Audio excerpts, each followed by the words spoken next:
Hello class, this is Professor Jack Larkin, and I'm going to be teaching you Pre-Calculus Chapter 8.1. So, the definition of a sequence is a list of things, usually numbers, that are in order. When the sequence goes on forever, it is called an infinite sequence. Otherwise, it is known as a finite sequence. The elements in a sequence are separated by commas, and the length of a sequence is usually denoted by the letter n.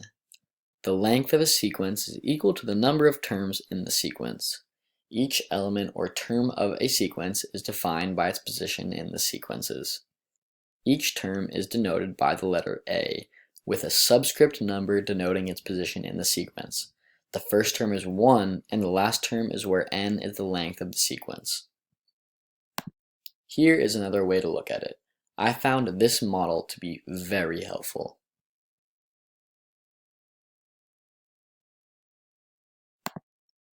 In mathematics, a series is basically the sum of the terms of an infinite sequence. The sum of a finite sequence has defined first and last terms, whereas a series continues indefinitely. Here are some ways to describe a series. A value you get when you add up the terms of a sequence, the sum of numbers in a sequence, and the use of sigma, this little Greek symbol right here. Another way to look at a series is what you get when you add up all the terms of a sequence. The addition and also the resulting value are called the sum, or the summation. For instance, 1, 2, 3, 4 is a sequence, with the terms being 1, 2, 3, and 4. The corresponding series is the sum 1 plus 2 plus 3 plus 4, and the value of the series is 10. Now this little graphic to the right, this depicts how to represent the problem. Here is a real-world application, an example of a sequence.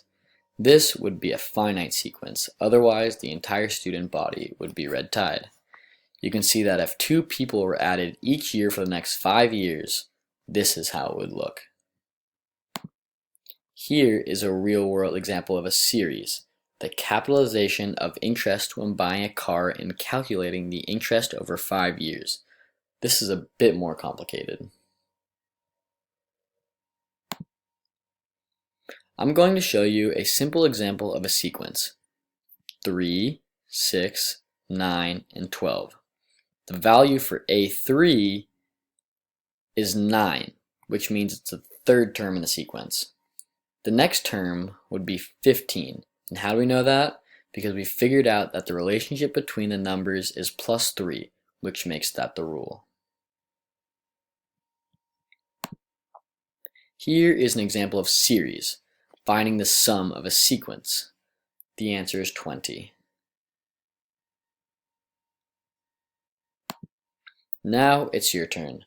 Take a minute and figure out what the value of A3 is, what the next term would be, and what the rule is.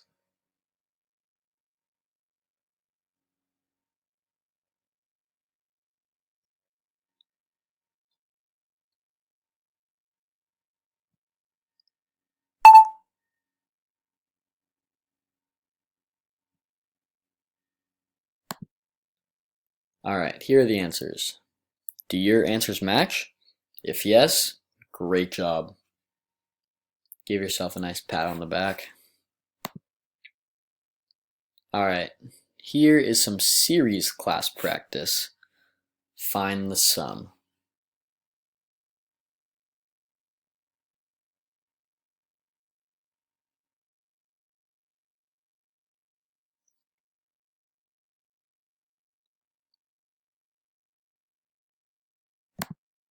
Here is the answer.